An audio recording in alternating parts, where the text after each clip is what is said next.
সকালবেলা উঠেই একদম আব্বুর ডাকে ঘুম ভেঙেছে, তারপরে গোসল করে খাওয়া দাওয়া করে নিয়েছি। এক জায়গা ঘুরতে যাব, মানে দাওয়াতে যাব।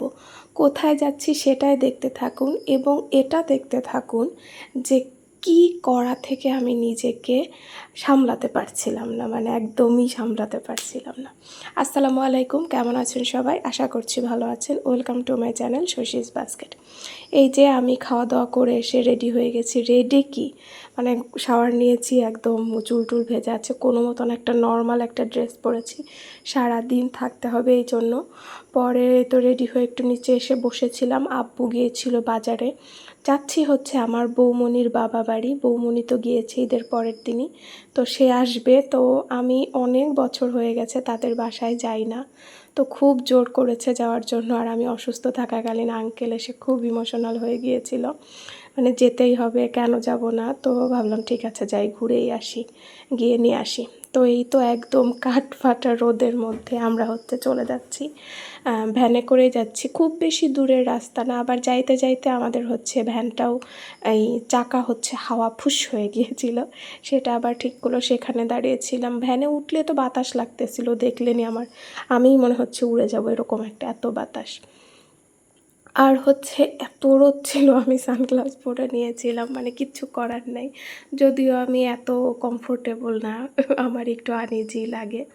যাই হোক, আর কি থেকে যে আমি নিজেকে সামলাতে পারছিলাম না, যেটা আমি বলেছিলাম।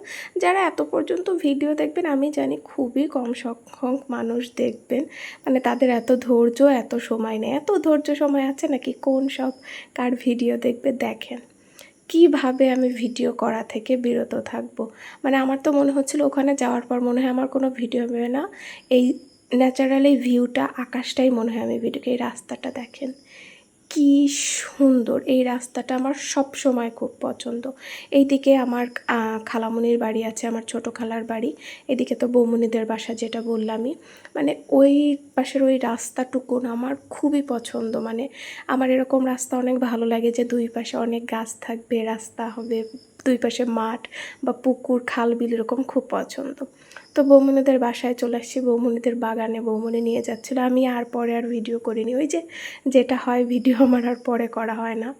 তো এখানে আমি দেখতেছিলাম, এটা চাল কুমড়ো গাছ। আমি বলতেছি এত মিষ্টি কুমড়ার ফুল হয়েছে, মানে আমি ওলট পালট করে ফেলছি। যাই হোক, এসব বৌমনিদের বাগান, গ্রামের মধ্যে বাড়ি ওদের, খুবই সুন্দর জায়গা, ভালোই হাওয়া দিচ্ছিল, অনেক গাছপালা, এরকম ভালো লাগে। আমার দাদু বাড়িও তো এরকম, দাদু বাড়ি নানু বাড়ি, তো ভালো লাগে। মানে অনেকক্ষণ ছিলাম ওখানে। পরে এসে খাওয়া দাওয়া করলাম। এই যে চালের রুটি বানিয়েছে, মাংস, মানে এই খাবারের ভিডিও আমি ঠিকমতো করতে পারতেছিলাম না, যেটি সত্য কথা। একে আমার 3 মিনিট হয়েই যাচ্ছিলো। তো আমি বললাম এত ভিডিও করে কি হবে। আর ওই যে একটু হাঁটাহাঁটি করে আসছি, আমার অস্থির লাগতেছিলো, আমি এসে শুয়েই ছিলাম। মানে এটাই হয়, এখন বেশি একটু হাঁটাহাঁটি করলে আমি অসুস্থ হয়ে যাই। পরে যে রসুন রেখেছিলাম, আস্ত রসুন দিয়েছিল বলে আমি অল্প একটু ভাত নিয়ে ওটা খেয়েছি, কারণ আস্ত রসুন দিয়ে খেতে আমার ভালো লাগে। পরে আবার তালের শাঁস দিয়েছিল, আমি খাই নাই, আম্মু খাচ্ছিল, সেটা একটু ভিডিও শ্যুট করলাম। আর আমি ওই বাড়িতে কোনো ভিডিও করিনি। বাসায় চলে এসে ঠান্ডা ঠান্ডা শরবত খেয়ে আপনাদের থেকে বিদায় নিচ্ছি।